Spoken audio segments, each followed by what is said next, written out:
కి ఉన్న ఆమెతో ఉన్న ఒక సంబంధం చెప్పాలి. ముందు కళ్యాణ్ బాబు గారి గురించి చెప్తాను. కళ్యాణ్ బాబు సినిమా యాక్టర్గా కాకముందు మామూలుగా ఖాళీగా ఉంటున్న రోజుల్లో ఆమె కళ్యాణ్ బాబుని కళ్యాణి అని పిలిచేది.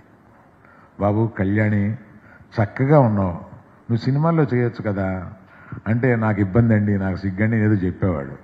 కాదు నాయన, నువ్వు సినిమాల్లో చేయాలి కళ్యాణ్. ఇది కళ్యాణ్ బాబు గారు కూడా ఒక స్పీచ్లో చెప్పారు. అది మీ అందరి దగ్గర ఉండే ఉంటుంది. ఆయన్ని సినిమాల్లో చేయాలని చాలా ఎంకరేజ్ చేస్తూ నన్ను కూడా, ఎరా చక్కగా ఉన్నాడు, కళ్యాణ్ని పెట్టు సినిమా చేయాలి కదరా అని ఇట్లాగా కళ్యాణ్ని ఎంకరేజ్ చేసిన తొలి ఎంకరేజ్మెంట్లో ఒక ఆవిడ చిరంజీవి గారు. ఎంతటి పెద్ద స్టార్ అయినా, ఎంత మెగాస్టార్ అయినా కుటుంబ సభ్యుల దగ్గర ఆయన ఎట్లా ఉంటారో మీ అందరికీ తెలియంది కాదు, కొత్త కాదు.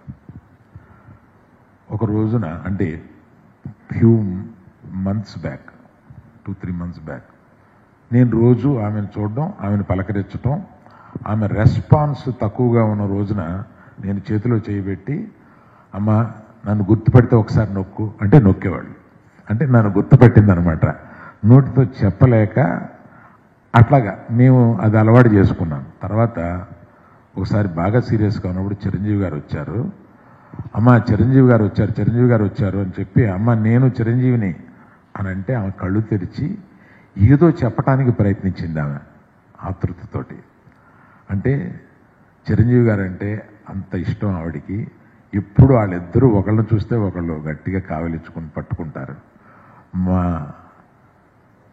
తల్లిని అంత ప్రేమగా చూసుకున్నారు చిరంజీవి గారు. వాళ్ళిద్దరికీ అటువంటి సంబంధం ఉంది అని చెప్పి చెప్పడానికి, ఇలాగ ప్రతి ఒక్క ఫ్యామిలీ మెంబర్స్ గురించి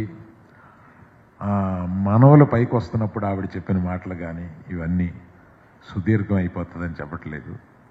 అటువంటి తల్లి కడుపును పుట్టడానికి నేను ఒక గొప్ప అదృష్టవంతుడి కింద భావించి మీ అందరికీ నమస్కారం తెలియజేస్తాను. Thank you.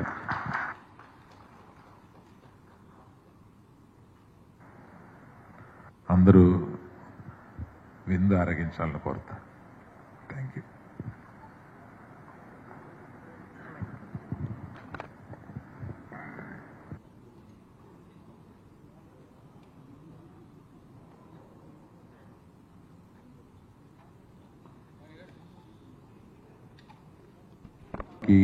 ఉన్న ఆమెతో ఉన్న ఒక సంబంధం చెప్పాలి. ముందు కళ్యాణ్ బాబు గారి గురించి చెప్తాను. కళ్యాణ్ బాబు సినిమా యాక్టర్గా కాకముందు మామూలుగా ఖాళీగా ఉంటున్న రోజుల్లో ఆమె కళ్యాణ్ బాబుని కళ్యాణి అని పిలిచేది. బాబు కళ్యాణి చక్కగా ఉన్నావు, నువ్వు సినిమాల్లో చేయొచ్చు కదా అంటే, నాకు ఇబ్బంది అండి, నాకు సిగ్గండి ఏదో చెప్పేవాడు.